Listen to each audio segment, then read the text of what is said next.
ጆኒ ዮንግ የታወቀ ባለሀብት ልጅ ነው። ደካማ ተማሪዎችን ይበድላል። እንዲሁም ለአስተማሪዎቹ ምንም አይነት አክብሮትን ማሳይም። አባቱ ተጽዕኖ ፈጣሪ የፓርላማ አባል በመሆኑ ማንም ሊጋፈጠው የሚደፍር የለም። ነገር ግን ዴሶክ የተባለ ተማሪ በሱ ትዕቢት ሰልችቶት ነበር። በሰዎች ፊት በቡጢ መታው። ይህም ጆኒ ዮንግን በከፍተኛ ሁኔታ አናደደው። ለመበቀልም ዴሶክን በሕዝብ ፊት ከማዋረዱም በላይ በአባቱ ስልጣን ተጠቅሞ የዴሶክ አባት ንግድ እንዲወድቅ አደረገ። መግቢያና መውጫ ያጣው ዴሶክ ኩራቱን ዋጥ አድርጎ አባቱን እንዲተውለት ጆኒ ዮንግን ይለምነዋል። በዳዮቹ ግን ይበልጥ ጨካኞቹ ነው። ዴሶክ ርዕሰ መምህሩን እርዳታ ለመጠየቅ ቢሞክርም ርዕሰ መምህሩ ምንም አይነት ችግር ውስጥ መግባት ስላልፈለጉ ትምህርት ቤት እንዲቀይር መከሩት። በመጨረሻም ዴሶክ በተስፋ መቁረጥ ሕይወቱን አጠፋው። ከዚያ በኋላ ርዕሰ መምህሩ ጉዳዩ እንዲሸፈን ለፖሊስ ጉቦ ሰጡ። ነገር ግን ጆኒ ዮንግ ምንም የማቆም ምልክት ሳያሳይ ወዲያውኑ ጊዮንግ ሚን የተባለ ሌላ ተማሪን መተንኮስ ጀመረ። ቁጣውን ሁሉ በሱ ላይ የተወጣ ጊዮንግ ሚን ላይ ስቃይ ያደርስበታል። ለመመከት በጣም የፈራው ጊዮንግ ሚን ሁሉንም ነገር በዝምታ ይቋቋማል። አንድ ቀን የጆኒ ዮንግ ተከታይ የሆነው ጓንጉሱ ኦም ብሎ ችግር በመፍጠር ጊዮንግ ሚን ላይ ጥቃት ለማድረስ እንደ ምክንያት ተጠቀመበት። በዚያው ቅጽበት አንድ ኃይለኛ ቡጢ በድንገት አረፈበት። ምቱን የሰነዘረው ሱፍ የለበሰ ሰውዬ ነው። ሰውየው ጓንጉሱን እዚያ ቦታ ላይ እስኪፈራገጥ ድረስ ደጋግሞ በጥፊ ይለዋል። ይህን ያየው ጆኒ ዮንግ ሰውየው ተማሪ ሲመታ ሁሉም ሰው በቪዲዮ እንዲቀርጽ አዘዛቸው። ሰውየው ግን ምንም ሳይጨነቅ ጓንጉሱን በጥፊ መቅጣቱን ይቀጥላል። ብዙም ሳይቆይ ርዕሰ መምህሩ በመድረስ ማን እንደሆነ ጠየቁት። ሰውየው በተረጋጋ ሁኔታ መታወቂያውን አውጥቶ ከትምህርት መብቶች ጥበቃ ቢሮ የመጣ ተቆጣጣሪ ሆዋጂን እንደሆነ ራሱን አስታወቀ። በሕጉ መሰረት ተቆጣጣሪዎች ልዩ ፈቃድ ስላላቸው የፈለጉትን ማድረግ ይችላሉ። በሌላ አባባል መጥፎ ባህሪ የሚያሳዩና አክብሮት የጎደላቸው ተማሪዎች ይቀጣሉ። ከዛሬ ጀምሮ ሆዋጂን የጆኒ ዮንግ የክፍል ኃላፊ መምህር መሆኑን ነገረ። ስም ጥሪ ላይ አንድ ጉልበተኛ በሞተው ዴሶክ ላይ በግልጽ ስድብ ሰነዘረ። ሆዋጂን ወዲያውኑ ይዞ በጽኑ ገሰጸው። በመዋረዱ የተናደደው ተማሪ ከጀርባ ጥቃት ለማድረስ ሲሞክር ሆዋጂን በመጽሐፍ ፈጣን ትምህርት ሰጠው። በመቀጠል መላውን ክፍል የበደሉትን ድርጊት በዝምታ በመመልከታቸው ኮንኖ ሁሉም ተማሪዎች እንደ ቅጣት ፑሽአፕ እንዲሰሩ አዘዘ። ነገር ግን ጆኒ ዮንግ ችግር ካልፈለገ በቀር ከእሱ ጋር እንዳይጣላ አስጠንቅቆ ተማሪዎቹ ተመልሰው እንዲቀመጡ ነገራቸው። ሆዋጂን በቃ ፈገግ አለ። ከዚያም የተማሪውን ራስ ከዴስኩ ጋር አጋጭቶ ኃይለኛ ጥፊ ሰጠው። በድንጋጤ የተዋጠው ጆኒ ዮንግ ፑሽአፕ መስራት ጀመረ። በምሳ ሰዓት ጆኒ ዮንግ እንደተለመደው ተራ ጥሶ ሲገባ ሆዋጂን ምግብ እያደለ አገኘው።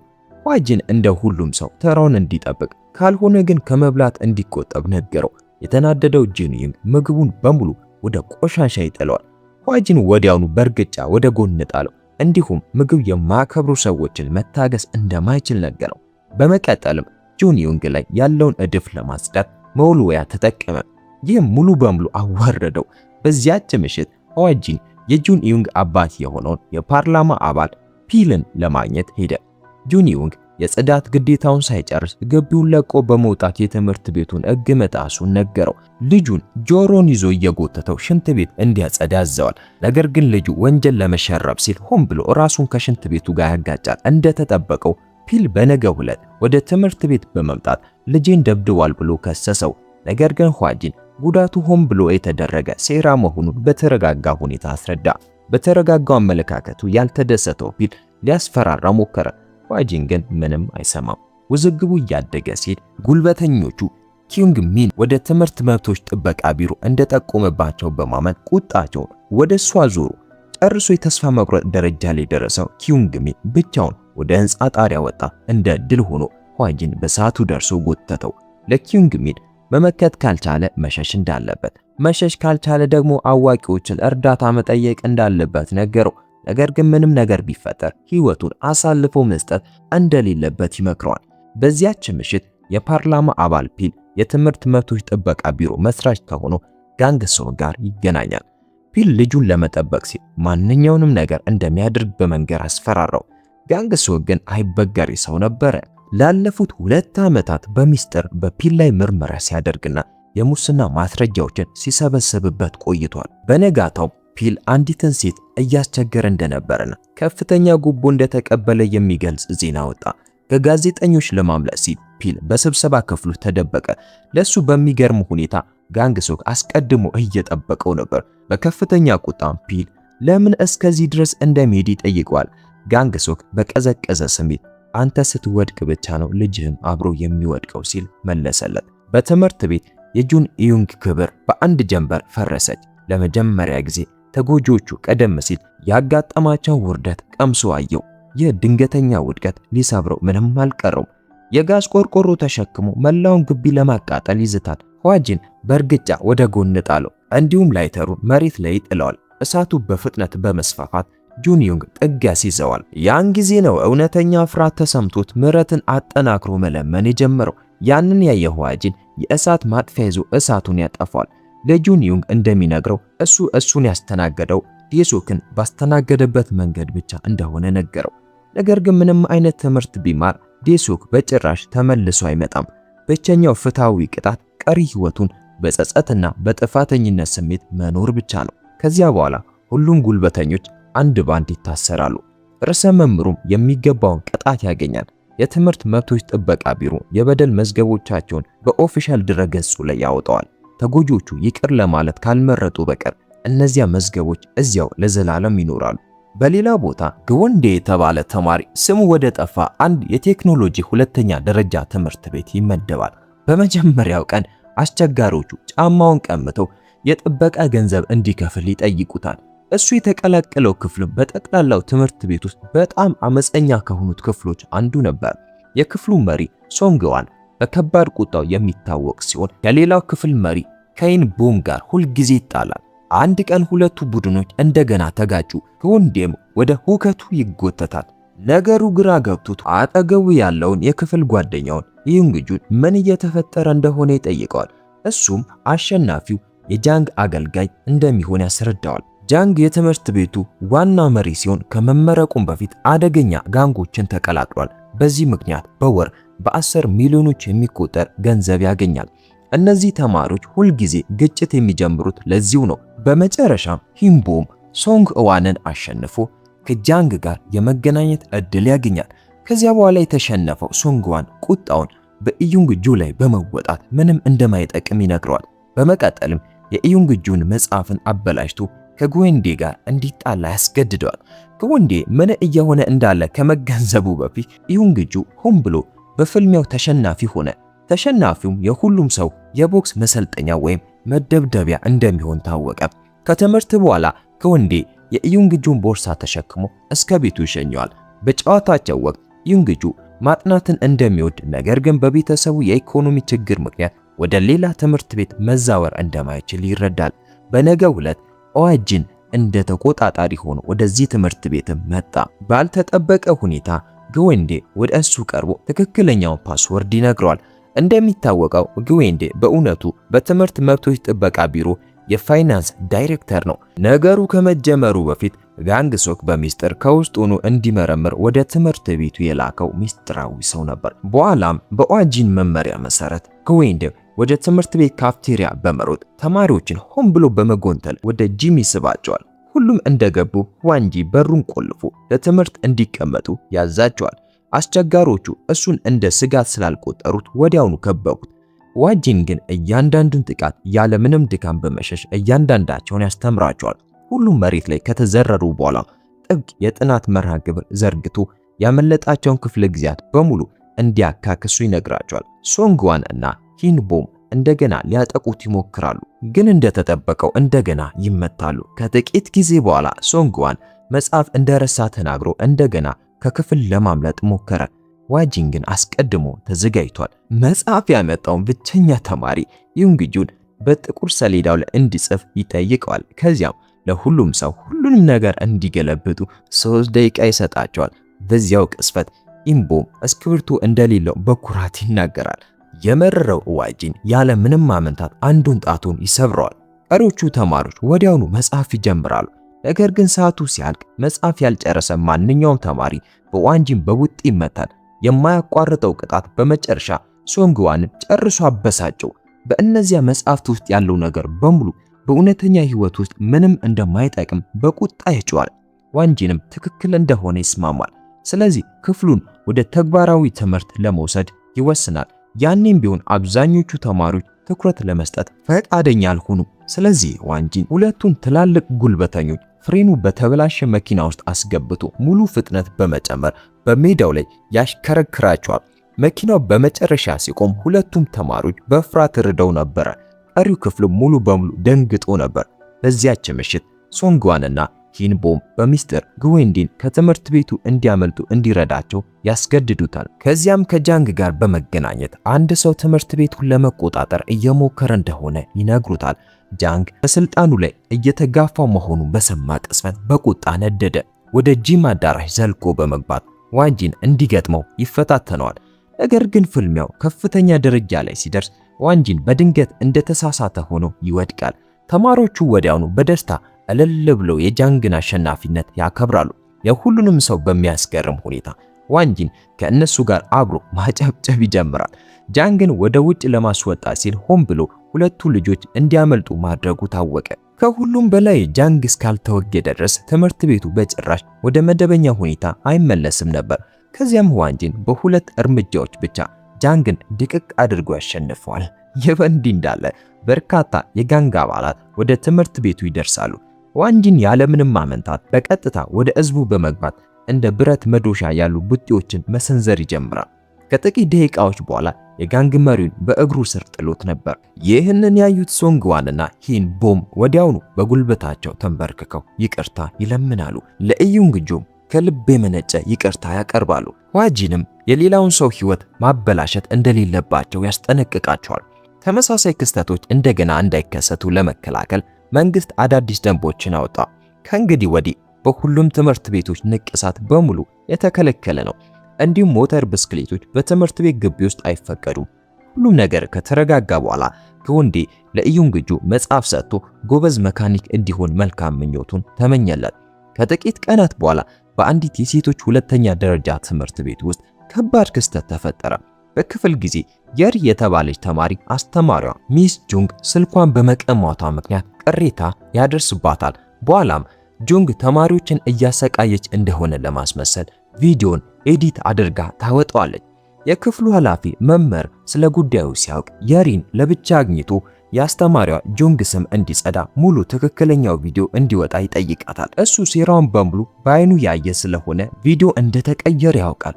የሪ ግን በጥፋቷ ከመጸጸት ይልቅ ሌላ ቪዲዮ ቀርጻ የክፍል ኃላፊ መምህሩ እንደተነኮሰ ገልጻ በሐሰት ትከሰዋለች። ቪዲዮ በሶሻል ሚዲያ በፍጥነት ይሰራጫል። ሰዎች እይታ ለማግኘት ሲሉ ወደ ትምህርት ቤቱ ዘልቀው በመግባት በቀጥታ ስርጭት ያስተላልፉታል። ሌሎች ደግሞ የመምህሩን ቤተሰብ ለማጥቃት ይዝታሉ። የማያቋርጠው የመስመር ላይ ጥቃት ህይወቱን ያፈርሰዋል። በመጨረሻም በመኪና ውስጥ ህይወቱን ያጠፋል። የባሰ ደግሞ ተጽዕኖ ፈጣሪዎች በለቅሶ ላይ ተገኝተው ለትኩረት ሲሉ ችግር ይፈጥራሉ። ሚስ ጁንግ ከእንግዲህ ዝም ብላ መቆየት አልቻለችም። በቁጣ የሪ ወዲያውኑ ማብራሪያ የሚሰጥ ቪዲዮ እንድታወጣ ተጠይቃለች። በዚያ ቅጽበት የሪ በቀጥታ ስርጭት ላይ ነበረች። እንደ ተጎጂ ሆና መስራቷን በመቀጠል ከተመልካቾች ድጋፍ ማግኘቷን ትቀጥላለች። የትምህርት ቤቱን ስም ለመጠበቅ ሲል ርዕሰ መምህሩ እንድታቆም ይለምናታል። ትምህርት ቤቱ እንደሚያስተናግዳትና በሁሉም መንገድ እንደሚደግፋት እንኳን ቃል ገባላት። በኋላም የሪ ለአስተማሪዋ ለሚስ ጁንግ በእሷ ምክንያት የተከታዮቿ ቁጥር ከ500 ሺህ ማለፉን በኩራት ትነግራታለች። ጋንግ ሶክ ስለ ጉዳዩ በሰማ ቅጽበት ሌላ ተቆጣጣሪ አንሪም የተባለችውን እንድትመረምር ይልካታል። አንሪም ተማሪዎቹን በሞቅታ ሰላም ትላቸዋለች። በምትኩ ግን ሙሉ በሙሉ ተረሳች። ትኩረት አልተሰጣትም።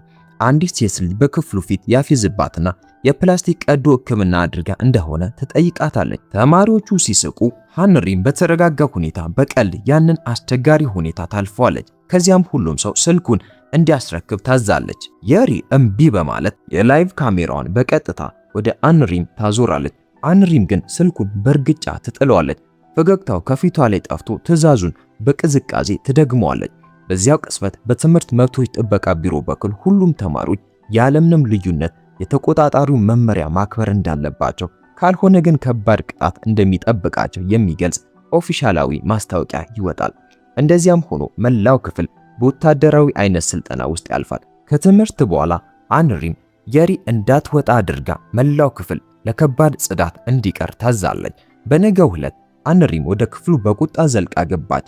ተማሪዎች መምህራንን በሚስጥር በመቅረጽና ስማቸውን ለማጠልሸት የተቀረጹ ቪዲዮዎችን በመለጠፍ ትከሳቸዋለች። ከዚያም ክፍሉ የሌሎችን መብት መጣስ እንዲያቆም በጽኑ ማስጠንቀቂያ ትሰጣለች። እጃቸው ላለበት ተማሪዎችም አካላዊ ቅጣት ትሰጣለች።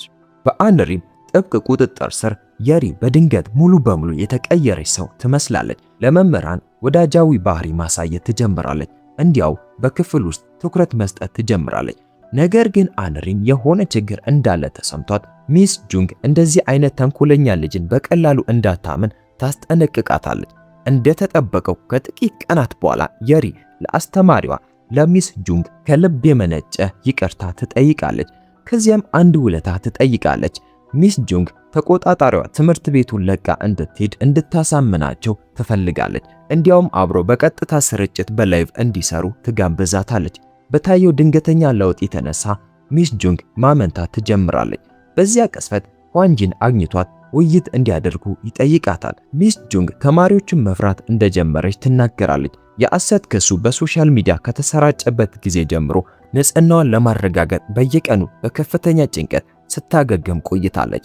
አሁንም እንኳን የሪ ስልክ ይዛ ስታያት ልቧ በፍጥነት መምታት ይጀምራል። ካዳመጠ በኋላ ዋንጂን በመጨረሻ ከራሱ ያለፈ ህይወት አንድ እመም ያለው ታሪክ ያካፍላታል። እጮኛው ጋዩንግ እንዲሁ አስተማሪ ነበረች። ነገር ግን በመጨረሻ በአንዱ ተማሪዋ ተገደለች።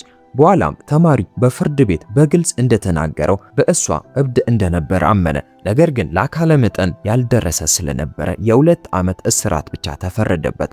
ዋንጂን እንዲህ አይነቱን ውሳኔ መቀበል አልቻለም ነበር። በአንድ ወቅት ራሱ በቀል ለመውሰድ እንኳን አስቦም ነበር። እንደ እድል ሆኖ ጋንግሶክ አገደው። ታዲያ እጮኛው የጋንግሶክ ልጅ እንደነበረች ታወቀ። የዋንጂንም እመም ከእሱ በላይ የሚረዳው ማንም አልነበረም። ጋንግሶክ የትምህርት መብቶች ጥበቃ ቢሮን ያቋቋመበት ትክክለኛ ምክንያትም ይኸው ነበር። የእጮኛውን መታሰቢያ እያከበረ መምህራንንም ሆነ ተማሪዎችን ለመጠበቅ ወሰነ። ከዚያም ዋንጂን ለሚስ ጁንግ በርካታ ደብዳቤዎችን ያስረክባታል። እያንዳንዱ ደብዳቤ በተማሪዎች የተጻፉ የድጋፍና የብርታት መልእክቶች የተሞላ ነበር። ሁሉም ሚስ ጁንግ ለማስተማር ያላትን ፍቅርና ፍላጎት እንደገና እንድታገኘው እየጠበቁ ናቸው። እነዚህን ልጆች በእውነት ማዳን የሚችሉት በየቀኑ በፊት መስመር ላይ የሚቆሙት መምህራን ብቻ ናቸው። በመጨረሻም ሚስ ጁንግ ለመለወጥ ድፍረቱን ታገኛለች። የሪ በቀጥታ ስርጭቱ ላይ እንድትሳተፍ ያቀረበችላትን ጥሪ በግልጽ እምቢ በማለት ጥያቄዎችን እንድትመልስ በጽናት ወደ ክፍሉ ፊት ትጠራታለች። ከእንግዲህ ወዲህ ተማሪዎቿን መፍራት እምቢ አለች። በምትኩ በስርዓት ልትመራቸውና ወደ ትክክለኛው መንገድ ልትመራቸው መረጠች። በቁጣ የተናደደችው የሪ እንደገና ሚስ ጁንግን በቀጥታ ስርጭት ላይ ለማጠልሸት ትሞክራለች። ነገር ግን ምንም ነገር መፖሰት እንደማትችል ትረዳለች። የቀድሞ ግዌንዴ የኮምፒውተር ባለሙያ እንደሆነ ታወቀ። የሪ የፖሰተችውን በሙሉ አጥፍቶ አዲስ ቪዲዮ ጫነ። ቪዲዮ የሪ በክፍል ኃላፊ መምህሯ ላይ በሐሰት እንዴት እንደምትከሰው ደጋግማ ስትለማመድ ያሳያል። በመጨረሻም እውነተኛ ማንነቷ ለሁሉም ሰው ተጋለጠ። ያኔም ቢሆን ምንም አይነት ጸጸት አታሳይም። በምትኩ ሁሉንም ነገር ሚስ ጁንግ ላይ በመክሰስ እሷንም አብራ ልታዋረዳት ትሞክራለች። በእውቀቱ መካከል ሚስ ጁንግ በስህተት ከመስኮት ትወድቃለች። እንደ ዕድል ሆኖ ዋንጂን በሰዓቱ ደርሶ በገዛ አካሉ ይጠብቃታል።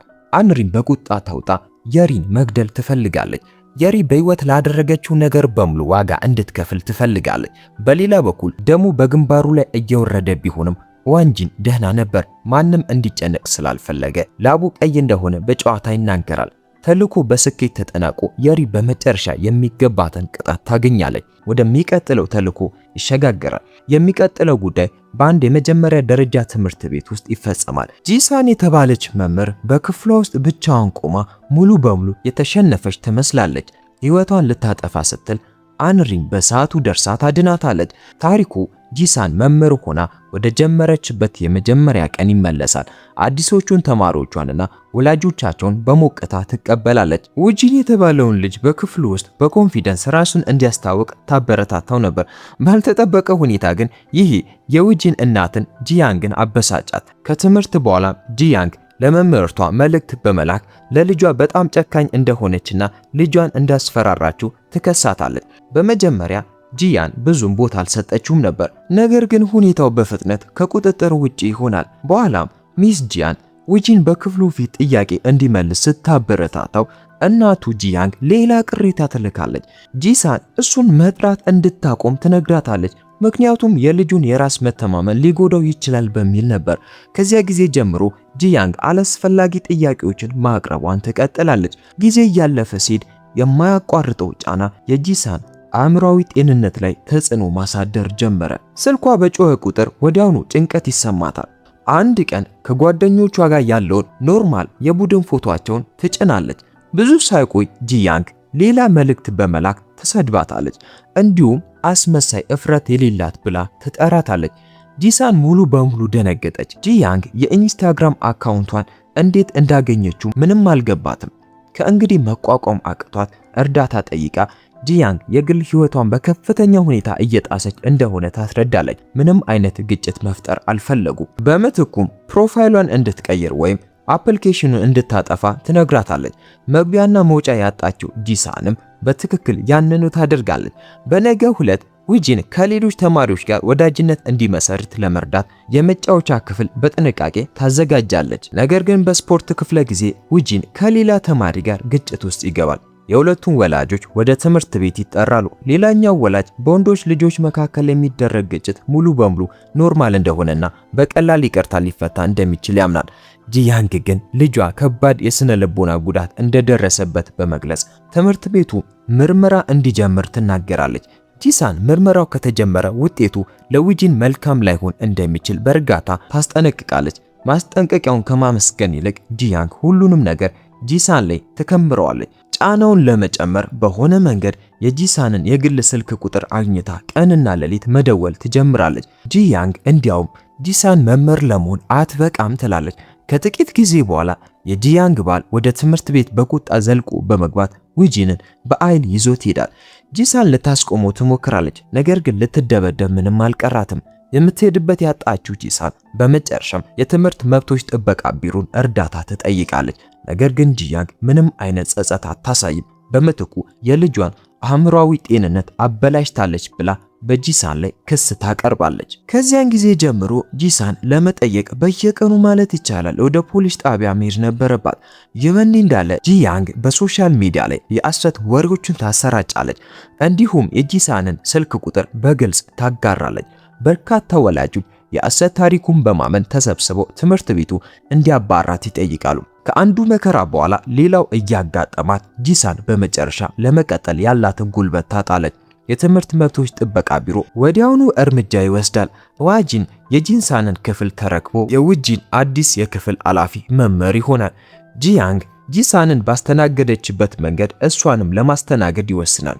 ሁልጊዜ እየደወለላት ውጂንን እንዴት መንከባከብ እንዳለበት ደጋግሞ ይጠይቃል። እንዲያው በሌሊት ዘግይቶ በመደወል ምንም አይነት ሰላም አይሰጣትም። በቁጣ የተናደደችው ጂያን ወደ ክፍሉ ዘልቃ በመግባት ዋጂን ደጋግሞ መደወሉን እንዲያቆም ትናገራለች። ዋጂን ግን ማቆም እምቢ ይላል። እንዲያው የባሏ የሥራ ቦታ ድረስ በመሄድ በሕዝብ ፊት ተንበርክኮ ይቅርታ ይጠይቃል። ኦን ብሎ አስቸጋሪ ሁኔታ ውስጥ ይከተዋል። የጂያንግ ባል በቁጣ ወደ ትምህርት ቤት ተመልሶ ቤተሰቧን ወደ ሁከት ቀይረዋለች ብሎ ይከሰዋል። በነገው ዕለት ጂያንግ ወደ ርዕሰ መምህሩ ቢሮ ዘልቃ በመግባት በዋጂን ላይ አቤቱታ ታቀርባለች። ርዕሰ መምህሩ ግን ችግር ካላት ትክክለኛውን አሰራር እንድትከተል በተረጋጋ ሁኔታ ይነግሯታል። የባሰ የተናደደችው ጂያንግ ወዲያውኑ ልጇን ይዛ ትወጣለች። ከዚያም ሌሎቹ ወላጆች በዋጂን ላይ ለማስተባበር ትሞክራለች። ዋጂን ግን ቀድሞ ይንቀሳቀሳል። በሁሉም ሰው ፊት ጂያንግን በልጅ ማሰቃየት ወንጀል አስቀድሞ እንደጠቆመባት ያውጃል። ከሁሉም በላይ ውጂንን ከትምህርት ቤት በግፍ ስትጎትተው በአይኑ አይቷል። የበንዲ እንዳለ ስለ ጂያንግ በርካታ አሉታዊ ጽሑፎች በኢንተርኔት ላይ መታየት ይጀምራል። በዚህ የተናደደችው ጂያንግ ከሁሉም ነገር ጀርባ ጂሳን እንዳለች ታምናለች። እስከ ትምህርት ቤቱ ድረስ ትከታተላታለች። ነገር ግን ዋጂን ያስቆማታል። ያደረገችውን ጥፋት እንድታውቅ ለማድረግ ይሞክራል። ጂያንግ ግን ያደረገችው ነገር በሙሉ ለልጇ ስትል እንደሆነ ትናገራለች። ከመከራከር ይልቅ ዋጂን ወደ መጫወቻ ክፍሉ ይወስዳታል። ውጂን በእናቱ ስልክ ተጠቅሞ በሚስጥር ወደ ጂሳን ይደውል እንደነበረ ታወቀ። በጣም ይናፍቃት ነበር። እንዲሁም በእናቱ ስም ይቅርታ ለመጠየቅ ይፈልግ ነበር። በዚያ ቅጽበት ጂያንግ ሁልጊዜ ይበልጥ የጎዳችው ሰው የገዛ ልጇን እንደሆነ በመጨረሻ አወቀች። ከጥቂት ጊዜ በኋላ አቃቤ ሕግ ጂያንግን በማስገደድ በማስፈራራት ወንጀል ይከሳታል። በመጨረሻም የድርጊቷን ውጤት ትጋፈጣለች።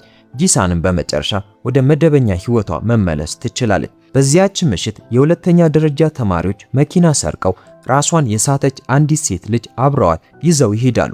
ኋጂንና ቡድኑ በአጋጣሚ አቅራቢያ ላይ ስለነበሩ ሊያስቆሟቸው ወዲያውኑ ይንቀሳቀሳሉ። ተማሪዎቹ ግን ነዳጁን ረግጠው በፍጥነት ያመልጣሉ።